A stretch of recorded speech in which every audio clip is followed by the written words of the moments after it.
Web development in simple terms means creating software for the internet. You could say that you're creating software that runs in the browser, like Chrome, Safari. What's important to understand is web development is not web design. The two of them are often confused. As a web designer, you're concerned with choosing colors, fonts, or images and graphics. You're thinking about things like content layout and visual aesthetics.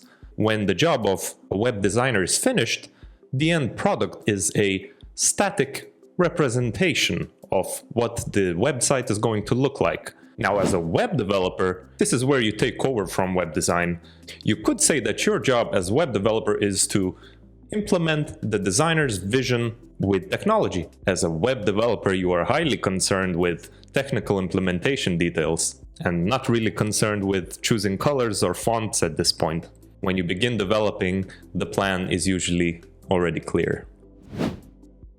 Let's talk about areas of engineering in web development. In web development, concerns are broken down into front-end and back-end. The front-end engineer is highly concerned with user interfaces. How does the user interface with the software in the browser? What you're not really concerned with is how is the data model working underneath the hood. That is the job of the back-end developer. Let's take a look at an example to help you visualize more clearly. So as a front-end developer tasked with creating the Turing College website, you would be handed let's say a blueprint of what the website is supposed to look like by your web designer. Now your job would be to implement this in code and make it interactive, so allowing for things like navigation to work, buttons be clickable, having these animations, and implementing all sorts of forms. Now, as the front-end developer, you are concerned with making the form usable to collect the data that you're looking to use in the website. But once you send the data out, you are not concerned with what happens to it, how is it stored, who can access it. None of that is your concern. That would be where the backend takes over. As a backend engineer, you are not really concerned with user interfaces at all. You are thinking about things like business logic, data storage and organization solutions. You're thinking about authentication and authorization. You could say that you are the engine of the vehicle, and the front-end developer is the user-facing part of the vehicle, such as the steering wheel or the knobs to adjust the air conditioning. That would be a relatively accurate analogy. Now, having said that, web engineering is broken down into two segments mostly. That's not to say a third segment does not exist, and that would be people who have proficiency in both front-end and the back-end side of engineering. We call them full-stack developers. A full-stack developer is not necessarily a better engineer than a front-end or back-end focused engineer. Depending on the company size and the complexity of the product, sometimes it makes more sense for companies to hire full-stack developers versus front-end or back-end focused developers. And then on the other hand, sometimes it makes much more sense to segment the concerns between front-end and back-end. As a beginner, you shouldn't really be concerned with choosing your career path right now. We believe that as you build the basic skill set, the path will become self-evident to you, and you can choose on your own preferences. If you really are concerned about choosing the career path right now, I guess my tiny piece of advice to you would be, if there's a company that you're looking to work for, I would take a look, do they have a tendency to hire for front-end or back-end or full stack, and maybe it makes sense for you to orient yourself based on that. Otherwise, cross-transitioning is not that much of an issue, especially early in your career. Let's say you've made the decision to go ahead and invest some time into learning the skills. Now, how do you do it? Good news for you is web development is not a career path that strictly requires a university degree. That's not to say you can't do it through a university degree, but it's not required. At the end of the day, companies are usually concerned, can you solve the problem for them or can you not? And that comes down to skills and experience. So if you're not going into a university to learn the skills, where do you go? Well, the internet, as you might have figured out by now, is filled with so much incredible content, including educational. Harvard University has a 24-hour intro to computer science and programming posted on YouTube, 100% free. There is the Odin project that is well known within the web developer community to be a really good quality curated resource for learning the basics of web development. Same thing goes for Free Code Camp, also an open source resource for educating yourself as you please. So the natural question for you comes, if the content is free and available for you to use, why do we need coding bootcamps or anything like that? While it is true that you could go off on your own and utilize this content and create projects and move forward this way, that's not to say this is the best way. And Turing College believes that there's something better. Let's start with the content problem.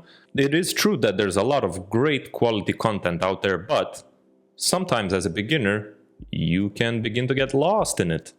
What Turing College does is we have people who actively work in the industry curate a ordered list of learning resources to you, so you don't have to think about this. Number 2, community. While it is true that you can go ahead and embark on this journey of becoming a software engineer all on your own, that's not to say it's the best way. It might be a much better idea to join a group with like-minded people who are oriented to reach the same goal as you.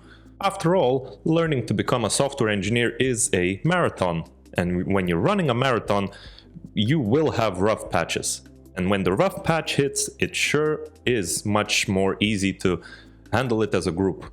The feeling of being part of an organization that's focused on the same thing as you is empowering, especially in moments when you can help others get through the problems that you have been through yourself. Turing College groups like-minded individuals with the same goal and enables you to share your struggles and victories together. Now, last but not least, mentoring.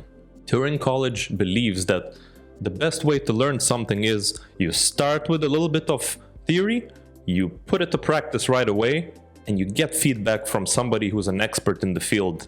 This results in a short feedback loop where you can learn from your mistakes quickly and reach your goals so much faster. We provide each student with one-on-one regular mentorship with an industry expert who will review your practical tasks, give you feedback, and guide your individual learning for maximum chances of success. We believe this to be the gold standard of learning. If you're interested to learn more, check out the links below for Turing College's web development program. There is a common discussion going around on the internet right now that web development might be dead as a career. You shouldn't even waste time learning it, and AI is going to take over this industry with forever improving coding assistant. While it is true that the emergence of AI has shipped some incredible tools that web developers can take advantage of, I like to think of AI as calculator to the accountant. The calculator did not kill accounting.